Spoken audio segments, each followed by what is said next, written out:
Hello friends, સ્વાગત છે તમારું અમારી ચેનલ ખાના પીના ફૂડ્સમાં। તો આજે આપણે બનાવીશું ઉપવાસમાં ખાઈ શકાય તેવી સાબુદાણાની ખીચડી। મેં અહીંયા સાબુદાણા લીધા છે, જેને મેં 7 થી 8 કલાક પહેલાં પલાળીને રાખેલા હતા।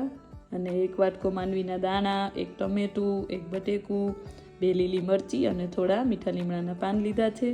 હવે મેં અહીંયા એક કઢાઈ લીધી છે। કઢાઈમાં આપણે 2 થી 3 ચમચી જેટલું તેલ એડ કરશું। તેલ ગરમ થઈ જાય એટલે આપણે તેમાં થોડું જીરું અને થોડી હિંગ નાખીશું। ત્યાર પછી તેમાં લીલી મરચી અને લીમડાના પાન નાખશું। તેનો વઘાર તેલમાં બેસી જાય એટલે આપણે તેમાં માંડવીના દાણા એડ કરશું। હવે આપણે માંડવીના દાણાને તેલમાં 2 થી 3 મિનિટ સુધી શેકવાના છે। માંડવીના દાણાને આ રીતે શેકવાથી તેનો ટેસ્ટ ખૂબ જ સારો આવે છે।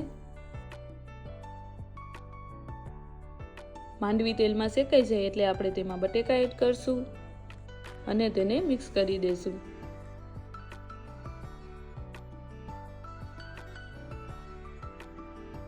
ત્યાર પછી તેમાં સ્વાદ પ્રમાણે મીઠું એડ કરશું, જેથી કરીને બટેકા થોડા જલ્દી ચડી જાય। અને તેને મિક્સ કરીને ત્યાર પછી આપણે બટેકાને 2 થી 3 મિનિટ સુધી ચડવા દેશું। 2 થી 3 મિનિટ જેટલો સમય થઈ જાય એટલે આપણે તેમાં અડધી ચમચી જેટલી હળદર એડ કરશું।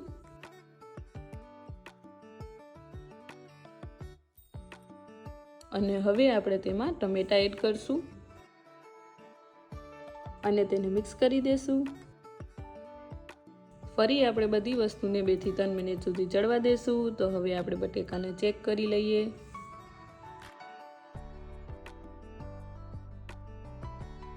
બધી વસ્તુ એકદમ સરખી રીતે ચડી ગઈ છે। તો હવે આપણે તેમાં લાલ મરચું એડ કરશું। ત્યાર પછી આપણે જે સાબુદાણા પલાળીને રાખેલા એ એડ કરી દેશું અને બધી વસ્તુને એકદમ સરખી રીતે મિક્સ કરી દેશું।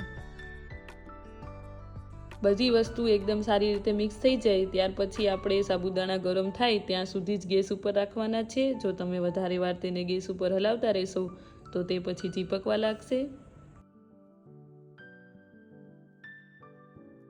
તો હવે આપણે તેને નીચે ઉતારી લેશું અને નીચે ઉતારીને ત્યાર પછી તેમાં થોડી લીલી કોથમીર એડ કરશું અને 2 ચમચી જેટલો લીંબુનો રસ નાખશું અને તેને મિક્સ કરી દેશું। તો તૈયાર છે ફરાળમાં ખાઈ શકાય તેવી સાબુદાણાની ખીચડી। હવે આપણે તેને પ્લેટમાં કાઢી લેશું। ખૂબ જ સરસ બનીને તૈયાર થાય છે। તમે એક વખત આ રીતે જરૂરથી ટ્રાય કરજો। જો તમને મારી રેસીપી ગમી હોય તો વિડીયોને લાઈક, શેર અને ચેનલને સબસ્ક્રાઈબ જરૂરથી કરજો।